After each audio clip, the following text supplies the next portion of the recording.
tuned into SEC Sunday Night, part of the Chief Sports Network.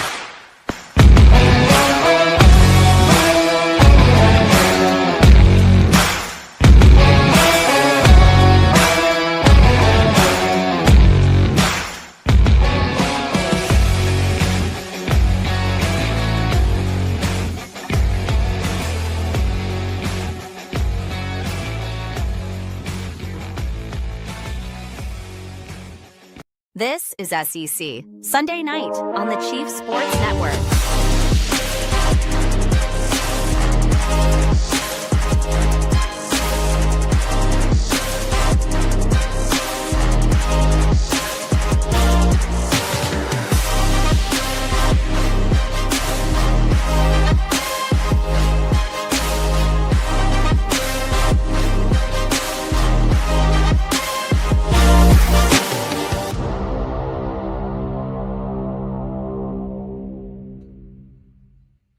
Welcome to SEC Sunday Night Live every Sunday at 8 p.m. on the Chief Sports Network. We are back once again, and we have so much to talk about tonight. Let me remind you, we're brought to you by Hewitt Diamonduras Law. If you want to find these guys, it's hdlawsc.com. They will build a relationship with you. They will get to know you. They will work your case well. They are proven. If you have a personal injury, an insurance claim, so many different things. Dog bites, my dog's a killer. You come in my house and we'll give them some business, okay? Anything that you have going on, you want to give these guys a call at hdlawsc.com. Hewitt Diamonduras, we're on your team. All right, Craig, my friend, we're back and we're better than ever. Can you smell it?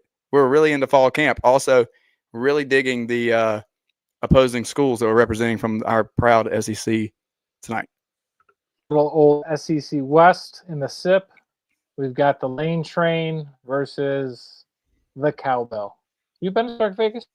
Klanga. No, but I plan to go this year, actually. Was there in 2022. One of the coolest experiences. I was there about 3 weeks before Coach Leach left us. Got to see the Pirate. Also got to see the Dogs come out on top. Led McConkey had a big game that day. One of the coolest places was also at the Grove earlier that day for Ole Miss, Alabama. That one was a highlight. And one of my two favorite places that I have been. Wow. Yeah, I mean, I've got that Georgia, Mississippi State Bulldog on Bulldog matchup circled for this year. Yep. And just as a tease, we have some really cool on-campus appearances that will be coming up during the football season. So make sure that you stick around with us in the coming weeks as we get ready for real football games that will be played on the field, televised for all of our eyes to see. Our worlds and our lives will stop on Saturdays as we watch our teams here in the SEC battle it out on the gridiron. Unless you're Georgia, then you have to tap dance over Marshall and Austin Peay before you get to any real competition. Oh, I was going to say, if you're going to make a police wisecrack, I believe Auburn has done a good job of taking the mantle from the Dogs. So way to go, Tigers or Eagles. Which one is it? I mean, War Eagle, I don't know. It's confusing, right? It's confusing. Yeah. Okay, so let's jump into some news before we get going tonight because we're excited about our guest. He's already here. We want to get him in early. Memphis Spence is with us. We'll talk about that in just a minute. But let's cover these things really quickly before we pull them into the show. Okay. Number one is we got the coaches poll. Yep. So intern Lucas, if you can throw that up there for us, where we can see SEC teams in the coaches poll and where they are ranked. Craig had a great article this week. If you haven't read it on Last Word on College Football, make sure that you check that out. You can find us on Twitter at SEC Sunday Night. You can find me. You can find Craig. Our ats are right there under our name, so you just look us up and you can probably access it from any of the three profiles.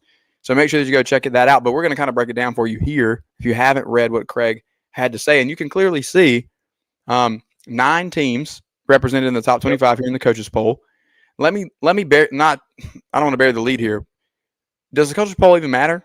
Is this news? Why is this in our news segment? Because we're still 3 weeks from meaningful football, so we need something to talk about and yell at each other about. So, by the way, did you notice Rob is trying to keep me on track, trying to be like, hey, we got to be short and sweet here? But yeah, I think that's all it is. Tomorrow, the AP poll will drop, so it'll be fun to kind of compare and contrast where the coaches or the GAs, whoever filled this one out, and the media are at come tomorrow. Do you have any any qualms about where these teams fell? So Too despite high, too getting low? roasted on LSU at 9, based on what they did in the transfer portal, I thought that they should be at least 5-6. Apparently, I was called an idiot. I read it. Had lots of folks talking to me saying, "Hey, well, they weren't ranked," but hey, it's like you look at what LSU has done. Plus, you have a returning quarterback. Where the 3 teams above them, Alabama, Georgia, and Texas, will all have basically new quarterbacks coming in. LSU at 9 is a little bit low. All the turmoil with Tennessee, you're kind of surprised to see them at 18. With all the Oklahoma love, you would have thought for sure Johnny Mateer could have got them somewhere in 25. Yeah, I'm hearing more and more Oklahoma love. I was listening to our friend Jake Crane and his show with his brother Blake and David Cohn over there, and I don't remember which one of them said it, but one of them has Mateer picked to win the Heisman. So got a lot of stuff, a lot of hype. But you're right, didn't land in that top 25 with the coaches. Maybe the coaches agree with us. We're going to talk about Oklahoma before the end of the night. Don't worry. Yeah, and shout out to our good friend Jake Crane.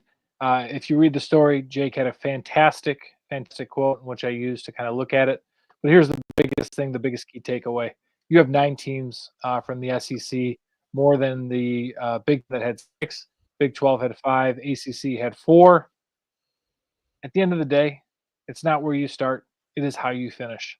And No we're going doubt. to see 1 or 2 teams playing for that national championship and at least one hoisting that trophy for these to really matter.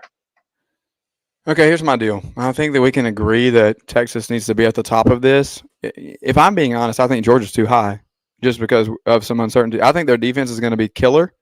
And I've been on the record saying that I think Nate Frazier has the potential to lead the SEC in rushing if he steps up to the challenge.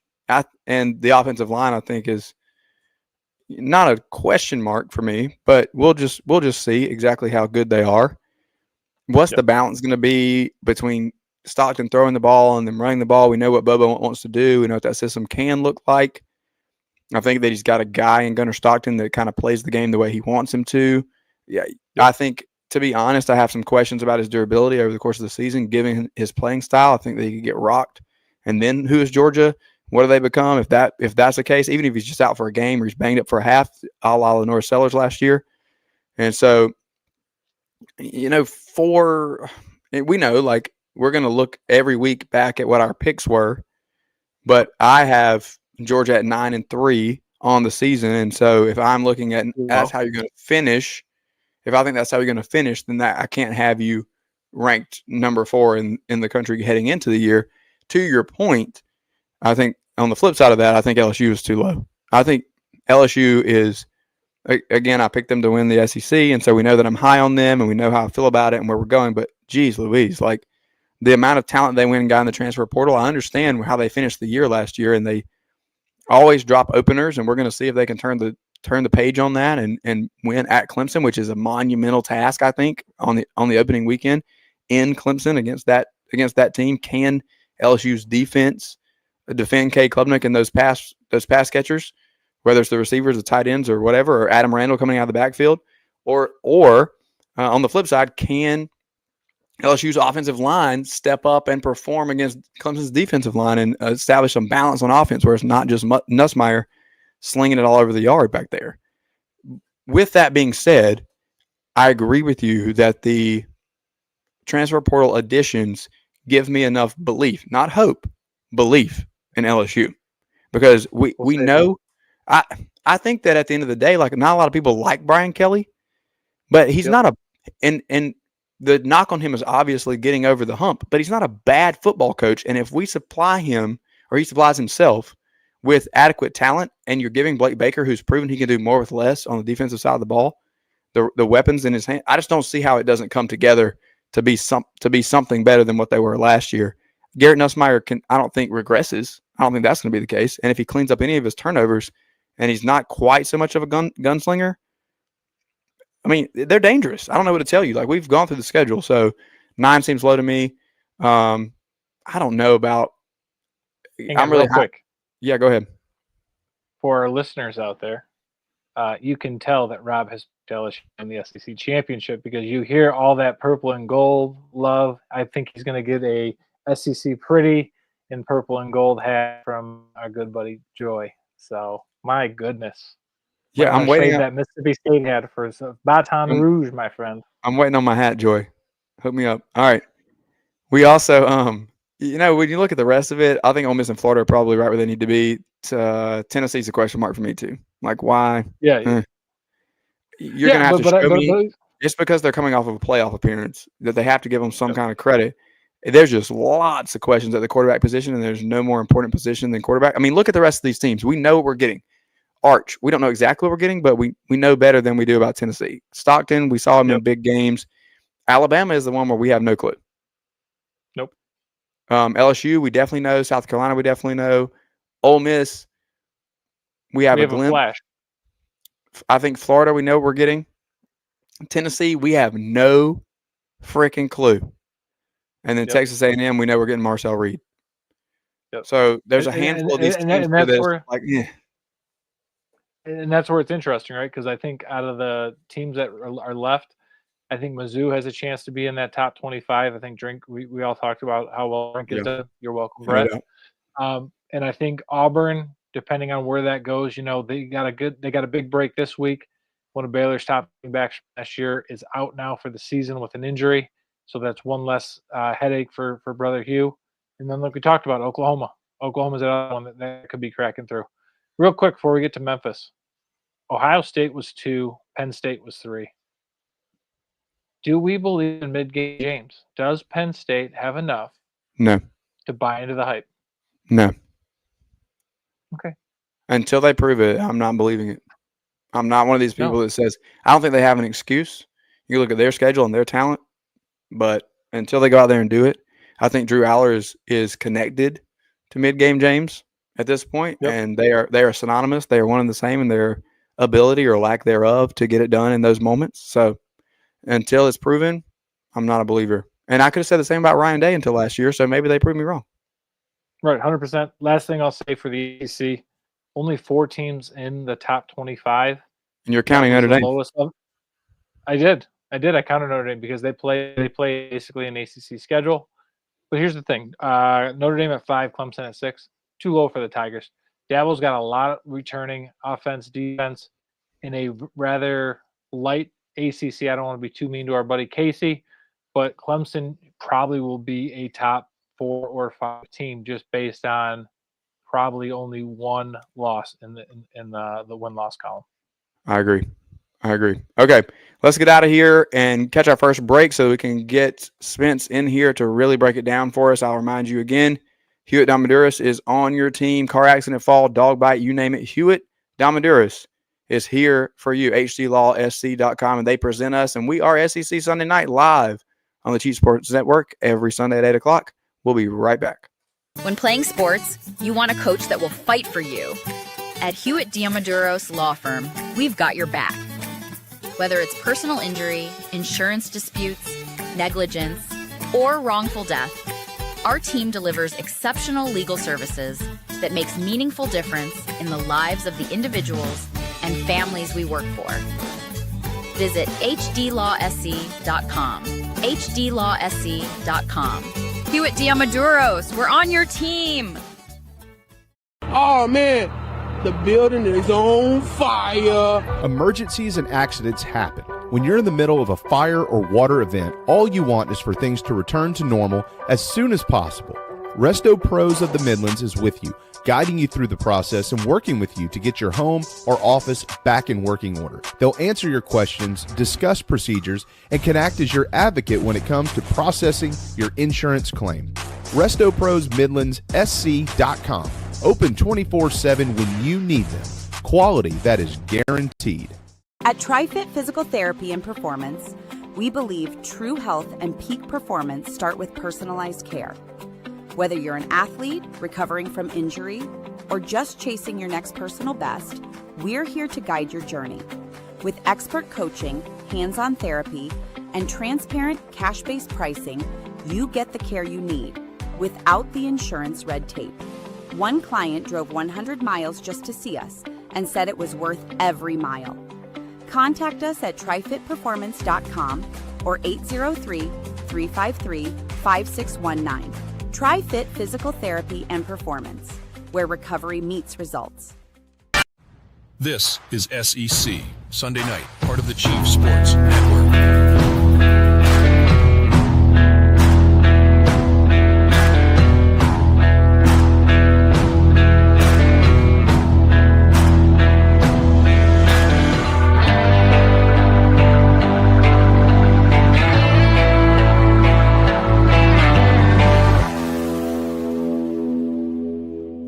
Welcome back to SEC Sunday Night here live on the Chief Sports Network. It is time for our guest of the evening on the TriFit guest line. I'll remind you that TriFit Physical Therapy and Performance in Lexington is here for you no matter what. Look, I was following along with them on social media this week, and I saw so many athletes and normal people that are trying to be active with their lives that have had injuries or are working through things or just trying to be better. And they've listed so many different types of people that they've worked with this week who are from college athletes to casual weekend runners to injuries and all sorts of things. So Mitch is the owner and lead physical therapist there at TriFit, and he believes in real health and peak performance to start with personalized care. So if you're an athlete or you're bouncing back from an injury or just trying to reach your personal best, he's the guy. He's got your back. It's expert coaching. It's going to be hands-on. It's customizable, and there's no insurance red tape. So you just pay for what you get. TriFitPerformance.com. Go there and book your appointment now. Remember that TriFit Physical Therapy is where recovery meets results. Now, without further ado, on the TriFit Performance guest line, we have our good friend Memphis Spence with us tonight. And, Spence, welcome, first of all, to your first appearance in our new setting. And second of all, for anybody who is new to us and did not follow along on It Just Means More Football and Coffee, our former show, Spence is a regular, and he is an expert. And we love him, and we're excited about what he can do with us here. So you're going to want to reach up and unmute your mic, too. I can't unmute you, but I see it on screen there. But we're excited about how we can break things down. Perfect. You got it. How's it going? You can hear me now, though. Okay. I got you now. Perfect. I got you now. All right. Perfect, Rob. Man, I'm fine. I'm great. Thank you for bringing me on. Finished this morning doing my FWAA Super 16, and I agree. Penn State shouldn't be that high. Nope. Come on, James can't do it. He's like 1-15 against teams. Isn't that the problem, though? I mean, we kind of know what happens throughout the season, and a lot of people. Where people mess up with this all the time, and I've been voting with the FWAA now. I think this is my fifth year. Fifth year nationally. I still do all a lot of the college football awards and everything else, but the actual poll, I've been doing this for 5 years, and I see where people make the mistakes. People there a lot of times it's revisionist history, right? These great classes come in. You see a guy that can recruit. You see a guy that can train guys up. You see a guy that can get people at the NFL, and you forget in game, this dude isn't that good. And that's usually the problem. Game planning, yes. In-game decisions, we've seen it too many times. And that's going to bite him again this year unless I see something differently. Like Rob said, I think that we're going to get the same – one loss, maybe 2 loss Penn State team that strolls, into the college football playoff, maybe with a 7 or 8, and then just gets bounced by a team that's just better equipped to do it, like in Oregon. I sometimes I look at this and I'm like, well, I understand why people are putting Penn State that high up, because there's a lot of questions around the entire landscape right now. But seriously, guys, I know these coaches. We know what they do. And there are certain guys that consistently get it done, and there are certain guys that when they don't, and what happens when they don't. What I could do is I could take what you just said and just transfer it to that guy down Coral Gables. Maybe Tony could use that for one of his articles. because again, Mario can build the roster. What is Yes. what is it? Instacart is Coach your Instacart. reference? Instacart, Yeah. Coach Yeah. Instacart. That's what he calls him. Yep. He'll bring you ingredients, but he can't cook the meal. We came up that on my former show, the College Credit Hour, which I sunsetted that in after the last season. And I was doing that 15 years, and Tony did it with me 8. We came up with that because we were like, he can do all the ingredients. He can shop, he can put the pieces together, but he just can't. He can't get in the kitchen and cook. And I can say that about a lot of different coaches. But Cristobal's another one of them. There are guys that you expect to be there at the end of the year just because in game they make critical decisions, and you see it every year. Whether or not they have the best roster, you can tell in the in-game coaching is superior to other guys, and you see them get beat and beat and beat. And Nick Saban was great with that stuff. That's why he kept beating his former coaches that coached with him, because he knew exactly what they would think. He knew exactly what to do in game that they didn't plan for.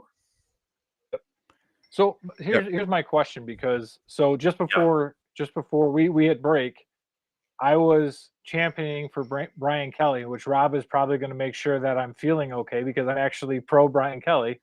I've already But clipped it, ready for social media. Right? Like it was going to be like I was wrong because he's going to do something against Clemson. But I have the opinion that based on the offseason, again, Brian Kelly, I think we've talked about this in the past. He's good to very good, not necessarily great. But 9 I felt was too low, without giving away your number. Am I wrong? Because I do think he is not, I don't necessarily see him quite in the same light as Mario or James. No, I mean, Brian Kelly's a different bird. I remember covering Brian Kelly back when he was at Cincinnati.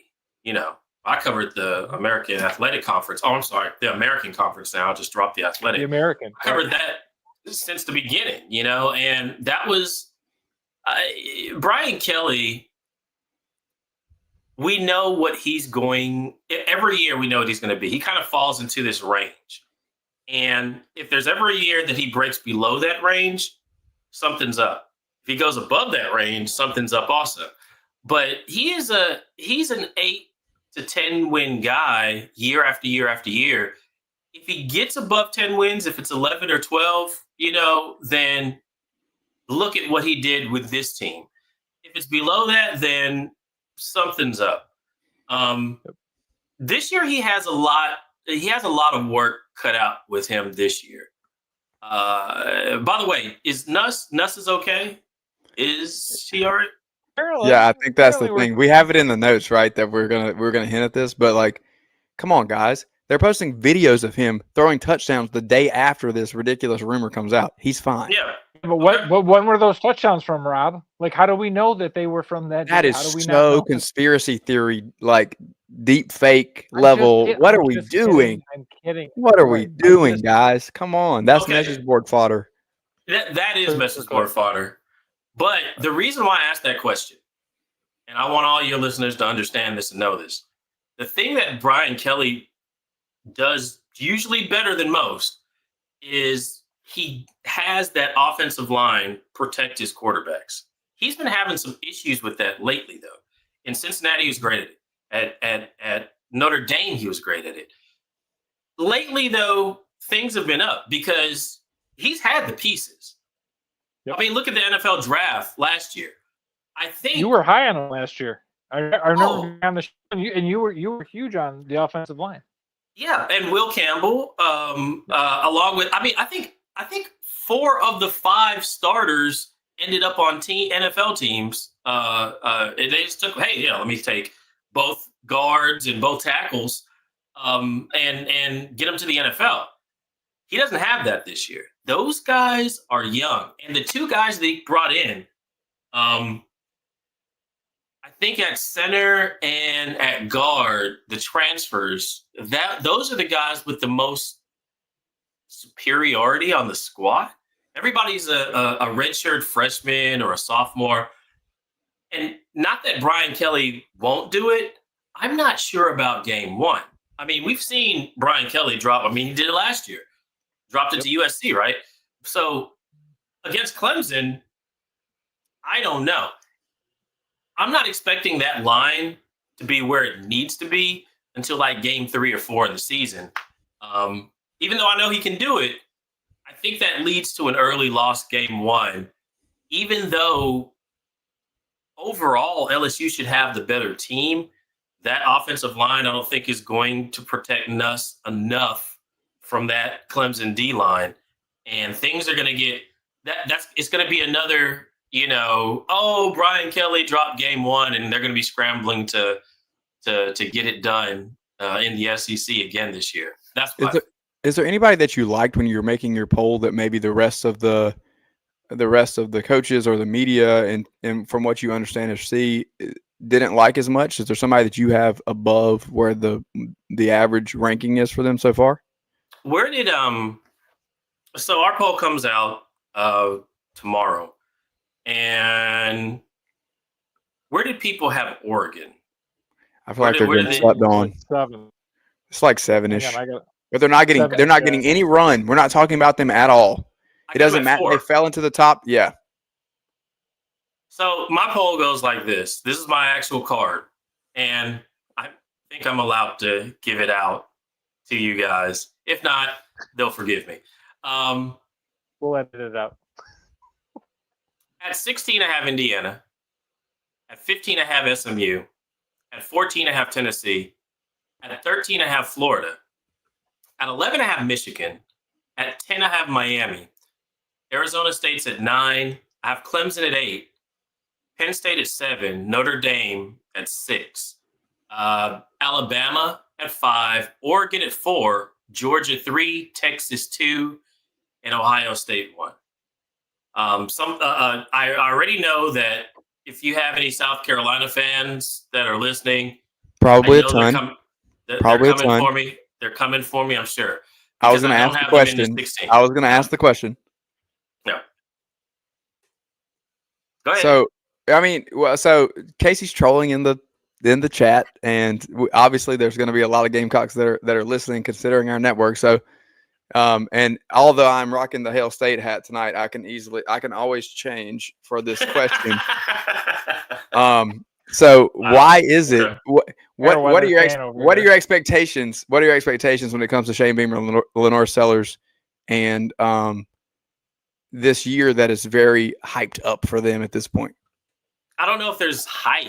I just think that South Carolina had a fantastic season last year, and I haven't seen them put back-to-back. I haven't seen him put back-to-back seasons together like that in quite a while. So I think this may have been a one-off year where they caught a lot of people sleeping.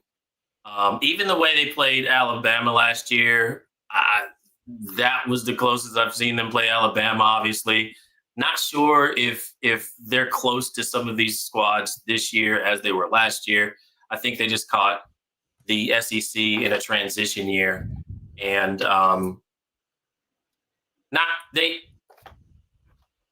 recruiting wise, they have guys. And it's not like Shane can't, coach guys up or anything like that.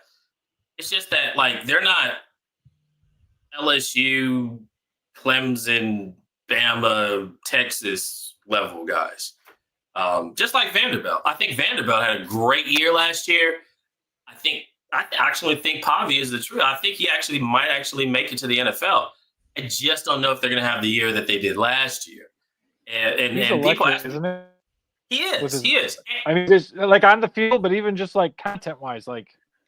Yeah, he says the right things. He's a great leader, and he usually makes the right reads. Interestingly enough, and that I don't know how much you could ask from a Vandy offensive line, but he was dealing with what he had, and usually the guys that have terrible offensive lines but still make the right reads and completions, those guys work in the NFL because all of a sudden now you have an offensive line. Oh, I got the same amount of time. The transition between college and the NFL, a lot of quarterbacks don't make it, especially if they have great offensive lines. Like Alabama quarterbacks, they have a hard time. USC quarterbacks have a hard time in the NFL because they have great offensive lines, usually year in and year out. The guys that have terrible offensive lines are the ones that usually you see, rise to the occasion because they're already working on a short time clock in college just to make the right reads. Which is why Spencer Rattler is going to start for the Saints this year, and still doesn't have an offensive line. There you go. Shador, what we saw in the preseason. Well, why is he? Well, he never. I mean, we saw what happened with Oregon when they played Oregon. He doesn't have an offensive line. He never had one. He never had one, and his clock's already sped up to So it's an easier transition for guys like that. They don't have to sit behind somebody 2 or 3 years to get the clock speed, in their head, making those reads or whatnot. It's already been sped up in college. And those are the guys that you usually see, they stand out a lot, in the NFL. But South Carolina, I say 8-4 this year. I think that's the median. It's not the floor and it's not the ceiling. For what they can do. I think it's not the floor or the ceiling. So I think a lot of people are going to have that expectation. If I was ranking 25 teams, if we did 25 instead of 16, I'd probably have South Carolina somewhere around in between 20, 21, or 22 this year. Yep. Okay. And if you're ranking golf teams, where would you put Hugh Freeze? Speaking of, did you see any of the Netflix? Have you watched any of the Netflix series on the SEC any given Saturday? I haven't. What do you think that something like that does for the sport and for the conference overall when you have a platform like Netflix and Box to Box, who does a really good job? They do the F1 series.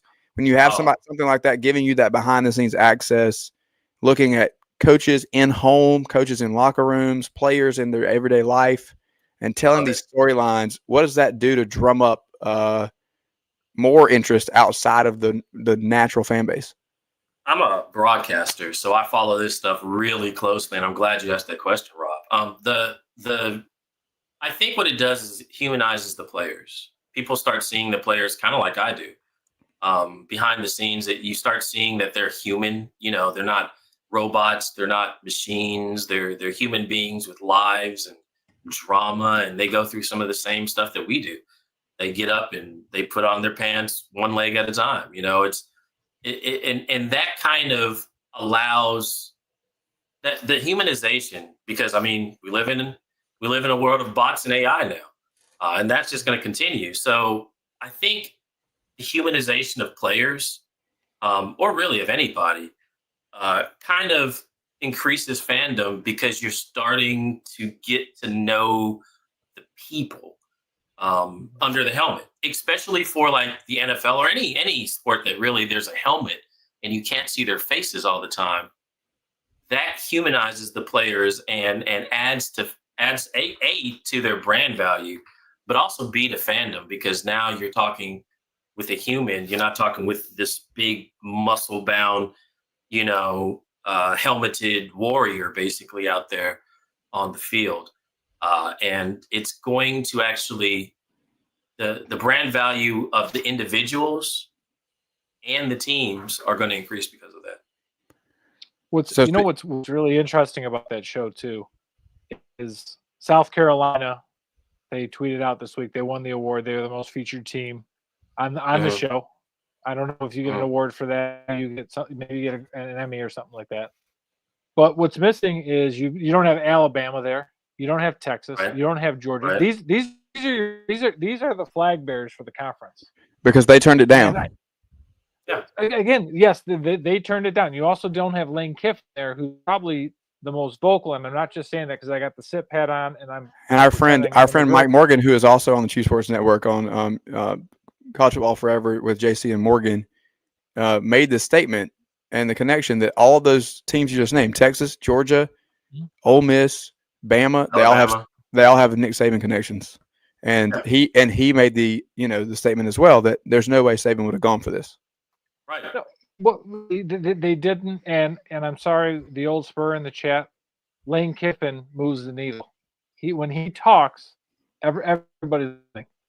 I think here's the key point. I think this also talks about the most important. I think what is interesting about the SEC, and this is me just beating the drum. Q Casey poking somewhere in the chat. What other conference could have teams 4 through 16 featured? Maybe 5, 6 through 16, where you don't have the upper echelon, and people are like, "Hey, I want to really kind of come in, and I really want." To be able to tune into this. And I think it's interesting, but I think it talks to a little bit that the SEC can dominate the media landscape. Oh, well, absolutely, Craig. I mean, and let me add to that. The SEC, in my opinion, is the only conference in which the quote unquote the bottom feeders are just as interesting as who's on top in terms of what they're doing or whatnot, because Vanderbilt's interesting. Pavi. I mean, the Kentucky. I mean, there's a whole lot of Mississippi State got a full feature and went 0-8 in the league. Right. And they're getting waxed by Toledo. We're going there. That's next on the agenda. Don't worry. I'm just saying. But they, all of that's interesting because of A, we know the history behind all of these squads. But B, we've known, that was Dak Prescott's school. You know what I'm saying? I mean, we know the talent that have come from these schools and that are currently playing in the NFL. And just to see them try and fail and try and fail and try and fail, there's not that level of fandom, even in the Big Ten, for like Purdue. Yep. I never hear anybody. I know Purdue fans. There are some Purdue fans and boosters that used to turn into my show, but there's just not that level of fandom for Purdue. There are a lot of Maryland Terrapins out there. Not the level of fandom that there is like for a South Carolina or a Kentucky or whatnot in football. We're not even talking in football. So it's a weird dynamic that the SEC has. Because sometimes the teams that are always the underdogs, Mizzou, they're making noise these days. Arkansas, these are the squads that they have a lot of rich history behind them as well, a lot of pride, and they're very vocal. You don't hear Purdue out here chatting away or flapping their gums on X. They don't do that. It doesn't happen. It only happens in the SEC.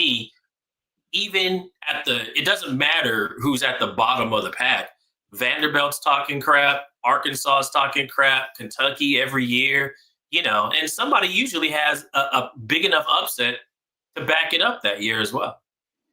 Yeah, Craig made the statement on the agenda. You had made the statement, Craig, that like LSU and Florida are probably the quote unquote biggest brands that got featured.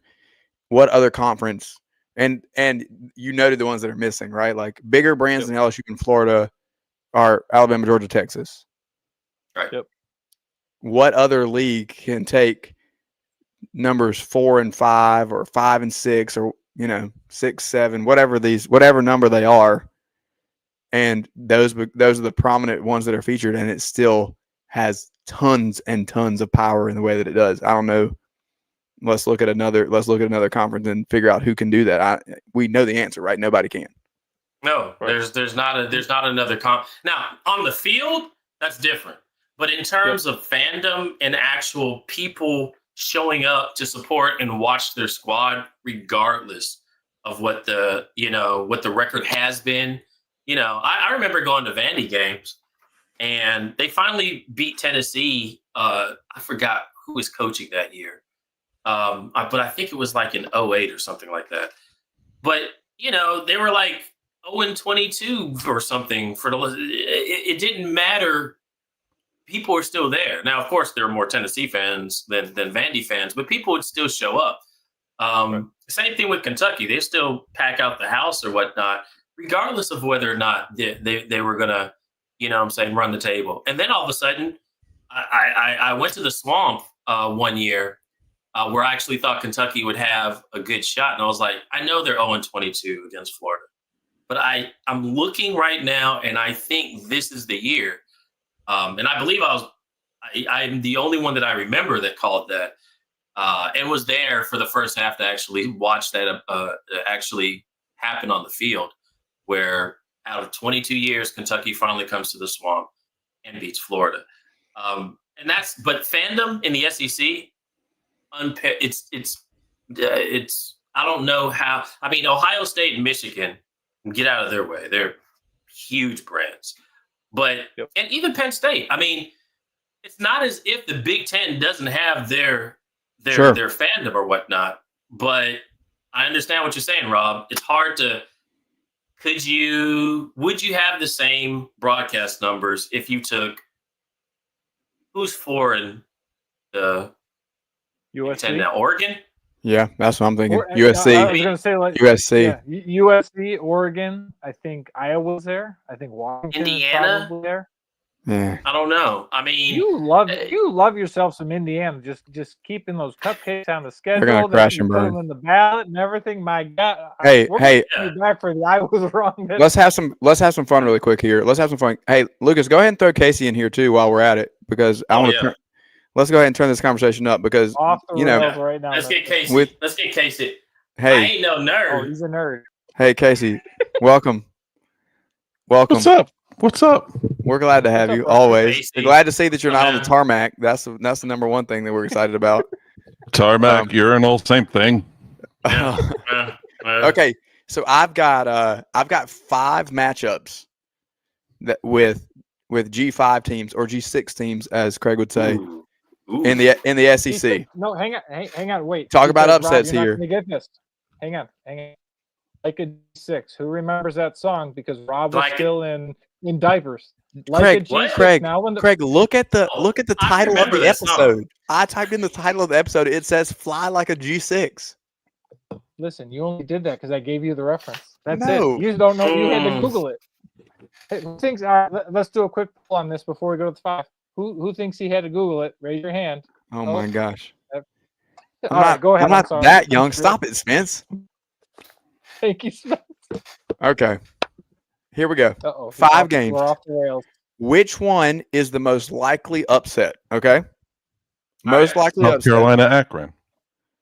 That's not that. Okay, no, week 1 we have Toledo at Kentucky, strong contender.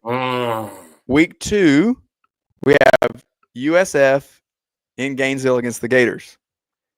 Week 4 we get 3 matchups. This is the week where chaos can happen. Number 1, Arkansas at Memphis. Okay, Memphis is the darling of the G5 this year. You got a floundering Arkansas team, has to go to Memphis. We've got Tulane, who now has the BYU at quarterback at the Grove, playing Lane Kiffin and Ole Miss. And then last year's stunner, Craig's alma mater, Georgia State, is going to Nashville. Can they do it 2 years in a row against Vandy? So again, Toledo, Kentucky, USF, Florida, Arkansas, Memphis, Tulane, Ole Miss, Georgia State, Vandy. Which one is most likely to upset to happen? Can I ask a clarifying question? Absolutely. If Toledo beats Kentucky, does Kentucky just go to the MAC? I think that's what they're playing for. As I understand, that's the deal that Stoops signed up for. Craig, I would love relegation. I think they should play relegation games every year. I mean, think about that. Like, seriously, like somebody, hey, we beat you, we switch places and mix it up every year. That way we could actually see who's and hey, you want to be in the Big Ten? Beat Big Ten teams. Hey, you want to be in the SEC? Beat SEC teams. And just relegate them. If you can't win it, and if the SEC team goes to, say, the American, and they can't beat Memphis and Tulane and Temple or whatnot, man, leave them there. That's where they belong. I mean, I think like people in their minds get all of this nonsense in their head about G5 and G6. And I'm like, guys, the NFL never looks at it like that. That's why they recruit guys that don't even play in D1 football. They're looking for talent. And that's how I see it too. I'm an analyst. So, people get caught up with these conferences and whatnot. It doesn't matter. If people are like, oh, Memphis is, yeah, whatever, come play us, and when you play us, you'll see exactly what's going on. I was telling people, like, I bet SMU ends up about 4 or 5 in the ACC next year. People were like, are you kidding me? It was like, no, they can't. It's hard for them to win the American, but we're really close to. I mean, outside of like Clemson and Miami in terms of recruiting, the actual field play is around the same. And look what they did. And people were surprised. You know who wasn't? This guy. Because I see, like, on the field, like, in terms of execution, the coaches and everything else, it's a game. You know, it's a game that you actually have to play. And if you have the most disciplined team that doesn't turn the ball over and doesn't get penalized a whole lot, like SMU, then you stay in a whole lot of games to the end, and that's how they win. Talent is one thing you have to have. In-game coaching and everything, and the preparation and the schemes, there's some coaches just don't have that. And so is it safe to say you're going to pick Arkansas at Memphis as the most likely upset here? I don't think it's the most likely. I think it might be an upset, actually. Even though we have some issues. Is Memphis going to be favored in this game? We shouldn't be, but it's going to be closer than some people might think it would be. But you have the 2.5 point spread. You know, give her depending on what happens at Arkansas State, Notre Dame the week before. I think that would, if they're 1-1, if Arkansas 2.5 sounds right. What do we know about Toledo in 2025? Toledo is they're Jason Candle solid. They're probably exactly, and they're probably a squad. I covered the MAC a lot last year doing the MAC Yard Brawl, another podcast. But Toledo's solid. They have a very solid offensive line. Their defensive line isn't nothing to sleep on either. And they have quite a few guys that are they're ready. You know, I don't know if they beat Kentucky. Running back was from Ohio State. Week 1. Shouldn't they be in the SEC though? Because they absolutely destroyed Rob's favorite Mississippi State last season. Yeah, I mean. Yeah, but that was Mississippi State. If that's how the game works, Casey. That's what I'm saying. Relegation.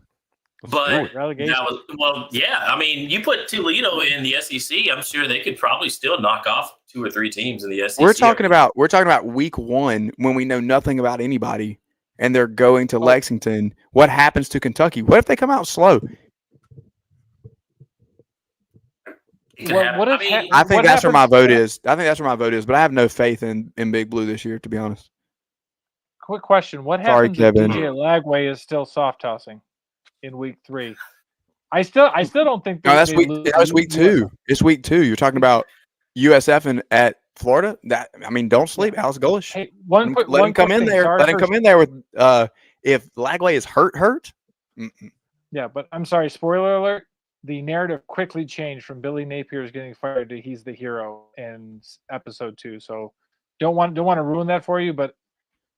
Kind of a quick turnaround. Well, here's the thing. Here's the thing that I'll say about that, Craig, is that I said all offseason that I thought it was DJ Lagway that held them together, that he was the glue, and that I didn't have much faith in Billy Napier. And what we found out from inside the locker room, those cameras, is that it was the direct opposite of that.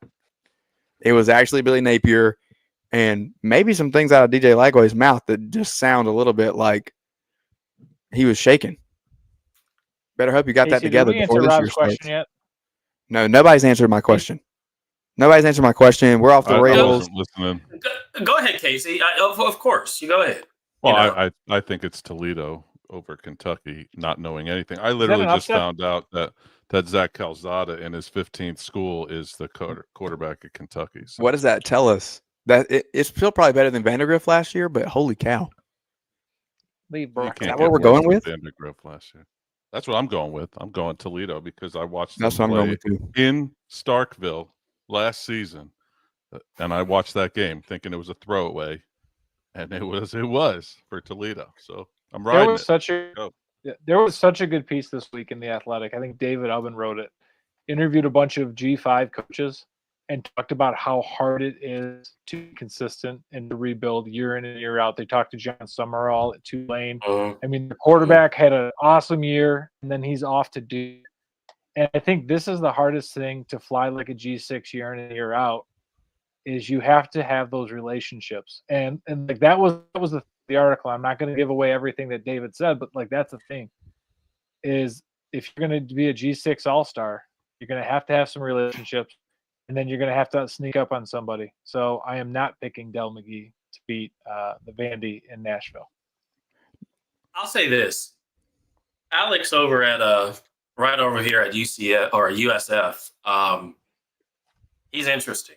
He played Saban really, really tough 2 years ago right here, and I was at that game.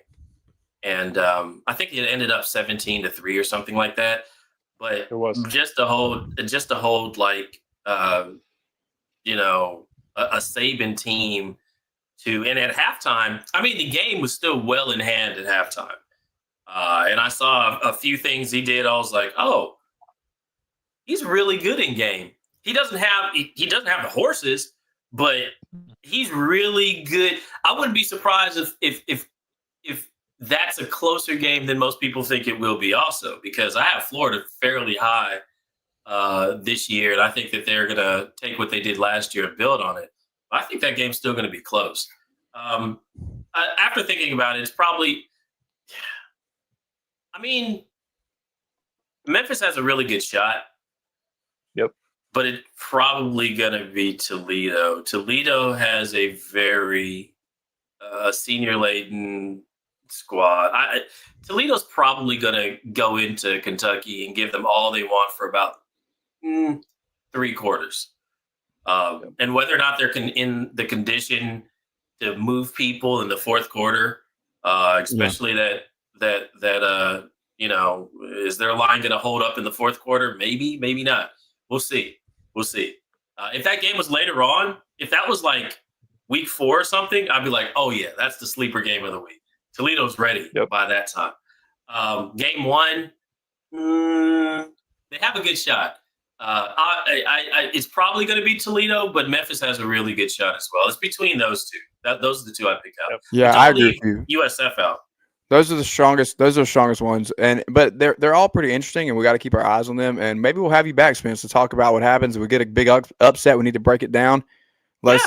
I'm so thankful for you always, because you bring such great insight, and you really bring no bias. We're just looking at the whole country, right? And we're just looking at everybody to kind of see what it is. So thank you. Make sure you guys are following Memphis Spence and following along with everything that he does. If you're on X, I mean, it's easy. Just go look him up and see what he's got going on. Memphis Spence. It's right there. It's right in front of you. Okay. And you'll see him again here on SEC Sunday night. We're going to hit one more quick break here, and we'll be back with a brand new segment with our friend Casey, who is also in the chat with us, and right there on your screen. We'll see you guys in just a moment. At TriFit Physical Therapy and Performance, we believe true health and peak performance start with personalized care.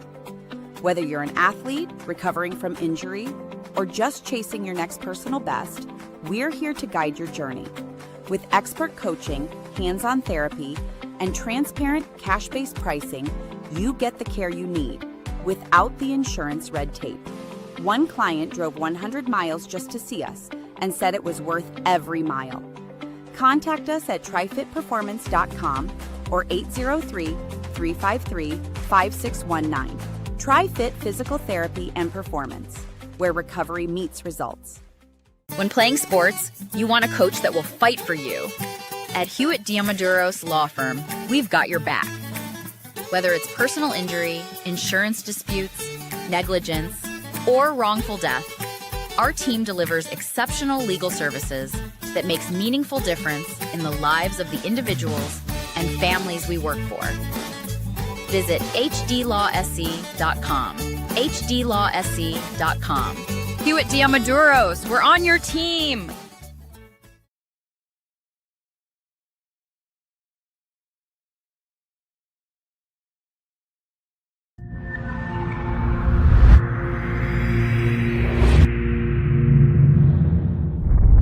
OTC is go. Packet is go. PTC is go. LPS is go. Houston flight is go. Pilot go.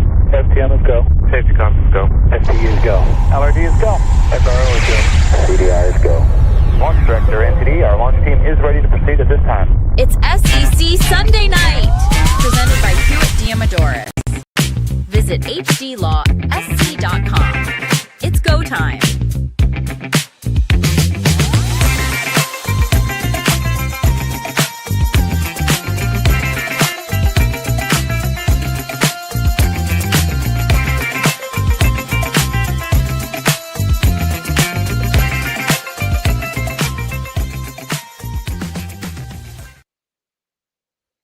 Welcome back to SEC Sunday Night Live on the Chief Sports Network here every week at 8 p.m. If you have not downloaded the Chief Sports app, I would encourage you to do so that you can be a part of every show that we have here on the network. So many wonderful opportunities for you to just tune in and see what's going on in the national scene and the SEC right here, and drilling in on some teams individually as well. We have a brand new segment for you tonight. This segment is going to run throughout the remainder of the season at least, and we'll see how much you guys love it because we know that we're going to love it. This is called It Just Means More, Genius. It's a collaboration of our SEC world and our friends at the MBG podcast. Message Board Genius, of course, is a very popular world because we want to make sure that we are laughing along with everybody's meltdowns. So to do that, each week we're going to have our friend Casey here, the producer, the esteemed and established and well put together producer of the MBG pod. You guys had Dirty Noko on last week. Incredible episode. Loved it. Always love listening to what you guys have going on. And we encourage everybody here, if you're not already tuned into that, make sure to do that. I mean, there's been so much back and forth in our chat box over here tonight in the comments. I appreciate you guys being there and commenting. And I love what you've had to say. If you want to laugh, and I see some of y'all arguing there, and you're not on the message board, then just let Casey read them to you. What's up, Casey? What's happening? What's up, Rob? How you doing? I'm excited to be here. I love this collab, and it's amazing how much SEC stuff we do frequent on our show. Are you guys becoming SEC fans? Like No. Dari Noka, SEC Network? Like Courtney? I'm giving her a shout out. Like, I like none of this ACC stuff anymore. You get kicked out by Indiana, and all of a sudden, you guys get yourselves right. I love it, Case. Yeah, there's a lot of fodder in the SEC, so it's good for business, as we say on the show. Well, Spence just told us that there's no fans like SEC fans. Yeah, it doesn't matter where you go. It translates to the boards. It translates to the boards. Casey's voting us right now. He's like, I want to say something really fun, but I am gonna hold it. Like, honestly though, no segment. All jokes aside, if I was picking two schools in the country that appear SEC, it's Clemson and Ohio State. If I'm picking two schools that aren't in the league and I'm going to grab two, it's Clemson and Ohio State. Now, you said on the show the other day that you prefer the Big Ten for Clemson as a South. Let me switch my hat again. As a South Carolina fan, if that move is happening, come on, I want you in the SEC. I don't want you in the Big Ten. And our friend J.C. Sherbert here on the Chief Sports Network has made the point, and I completely agree with him, that I don't want you being able to sell something different. Just if we're gonna level the playing field, let's just level the playing field and let the chips fall where they may. If you're gonna sell something different and be the Big Ten, and we're still gonna be selling two different things, I think that actually gives you maybe a little bit of a recruiting advantage. But if you come to the SEC, I'll take my lumps with you, getting on the up and down train with everybody else in this league. Yeah, but the whole statement has always been, no, we already have South Carolina. We don't need two. So why don't they put a Big Ten reach out to South Carolina and see what happens? Let's level the playing field there. I think y'all made the statement too, and I think that Sankey has been very clear in a couple of things. One, we want to be contiguous in the way that we're joining schools in, and two, that and JC has said this a lot too, that you're looking at flagship programs of the state in a lot of cases. I know y'all read the South Carolina board posting about, like, when's the last time the SEC added a school from a state that already had one, and it's like the whole thing about Texas and A&M. Like, clearly that just happened, but it is not the MO. They don't typically do that because they're looking for whoever the flagship school of the state is. So, without further ado, Lucas, let's go with the Vols first, unless Casey wants to call it. No, I love it. This is the one that I love the most this week. So apparently, the Tennessee Volunteers had a scrimmage on Friday. I think it was Friday, and the boards responded accordingly. Our friend Southern Slang, that can't spell, but his name is Southern Slang, says simply 4-8. What do we? The panic seems to be at the quarterback position, and we've talked about this. Does anybody have expectations for Tennessee? Like, we just saw the coaches poll. Oh, keep going. They're a top 20 team. They're a top 20 team. Oh, do we have the rest of them? I don't know that we have the rest of them. All right. Well, then my friend You can read them, Smyrna though. Ball says LMFAO. That's so kid of I can't even know the letters. We really are screwed with no QB, aren't we?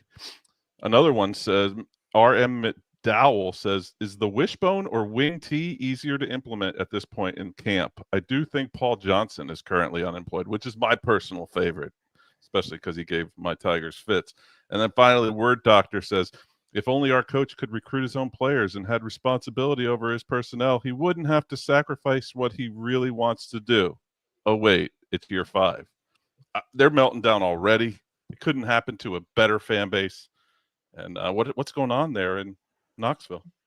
No one's shocked. So I remember back when I lived down there driving through Knoxville and listening to sports radio and them ripping on Philip Fulmer. I remember them calling into the talk shows, talking about Philip and his use of the offense. So I can only imagine after the nightmare that was the disaster up in Columbus and with all the Nico drama, that anything of that starts with a 6 or a 7 this year, Josh Heupel's not going to have a lot of fun. Hate to. Yeah, You're saying Jake Merklinger is not the answer? I don't know that. Merklinger. I don't know that we don't see one of those guys, to be honest. Like on the sideline, carrying water, or like no. I mean, in the game. Game. The whole like they were like banking on one of those guys playing until all of a sudden they grabbed Aguilar. Which one was blurred out when who threw the interception last week? Because one of the social media guys blurred out the quarterback so that they didn't know who was throwing the interception. That's because they understand the meltdown that's coming. You couldn't see it though, right? Tennessee boards. Yeah. Okay. But, can we throw up? They have black uniforms. Can we throw up the Lucas? Do we have that Sooners one? Can we have that really quick? Oh, this was a good one too. This is another thread that MBG put out for us over the weekend here. He said maybe our friend Nick Zepp 84 says maybe after BV goes 6-6 again, we go for Gruden. It's a common theme. You know the coaches that what's the word I'm looking for? The popular coach. When I was in school way back when, it was Bill Cowher.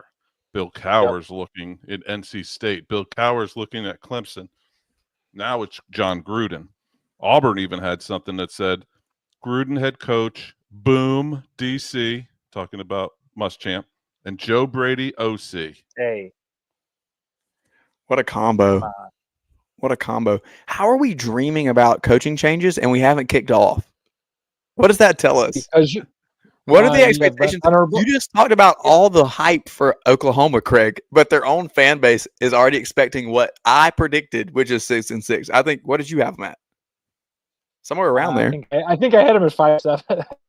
5-7. Dude, we're just not. Are we the only ones not buying it? Apparently not. Nick Zepp 84. He doesn't buy it either. Nick Zepp 84. I think he's 84. Do you think he was born in 84?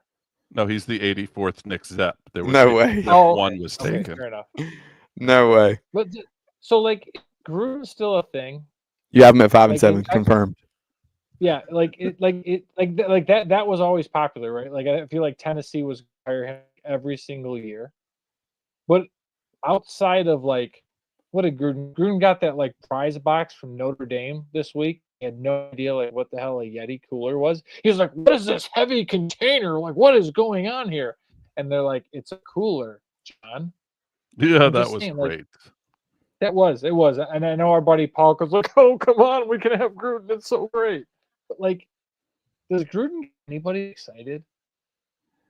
Apparently, he gets Nick Zepp 84 excited. Hey, I'll add one more for you to go from Arkansas. I would give anything to have Gruden. All things considered, drunk Bert, high school, and cussing Sam. Having Gruden would feel like we had won the lottery until proven wrong. It might be a mistake, but it's always a crapshoot. Is that Oklahoma post more about Gruden or more about Venables? As a Clemson guy, Casey, do you what are your expectations for him this year? Oh, once you're gone, I don't care about you anymore. To be Yeah, honest, but with you. I'm not saying you need to care about him, but you probably have a better insight about what he's capable of than anybody else. I mean, you follow him that close. I asked Oklahoma alum Dari Noka the other night that a simple question, because I'm a simple guy. Does Brent have his linebackers? And he said, "Oh yeah. Plus, you're going to know this name." He said, because again, I didn't listen, but he said a name coming off the edge that you're going to know, something like R. Michael, something or other. So yeah, he says 9 or 10 wins for that. He stopped at 9. Dari stopped at 9, but he thinks that they're good. So I think if Brent has his defense, the offense, hopefully he puts it in hands of somebody that is capable. And John Mateer's there now, so I don't know. Is he Brent had the defense last year. The problem is he didn't have an offense. So like it remains to be seen. Again, a serviceable. It has nothing to do with John Mateer. It has everything to do with the offensive line and the receivers. Can they catch the ball? I'll give Mike Morgan one more shout out. Thing that he pointed out this week that we have not talked about is that they did get Cal transfer running back Jaden Ott, who is a talented back. My question still is, can they block anybody? And that'll be the question. All right. Hang on. One more thing. Last thing, because we got to give our long, Craig. Question. Fine, it's all good. I'll talk to Tom Medeiros. Trim it down. Why does Arkansas hate Burt? Stop it. I mean, he's the current GOAT of fat coaches. I mean, we love him. We love fat coaches, right, Rob? Yeah, I mean, sure. I don't know what to tell you. Can I make the tea just for you? What's that? I said I'll make the tea just like Burt did in the bowl game last year. Remember that? That's true. Oh, you're picking on Rob. I'm sorry. That's true. Yeah, he's coming for me. I'm the host. All right, I'm going to cue it here. We'll see you next week, folks. Yep, SEC Sunday Night. Thanks to Casey from the MBG podcast. Thanks again to Memphis Spence from Sports Radio America. I'm Rob Williams. He's Craig McMichael. This is SEC Sunday Night live on the Chief Sports Network, and we'll see you next week.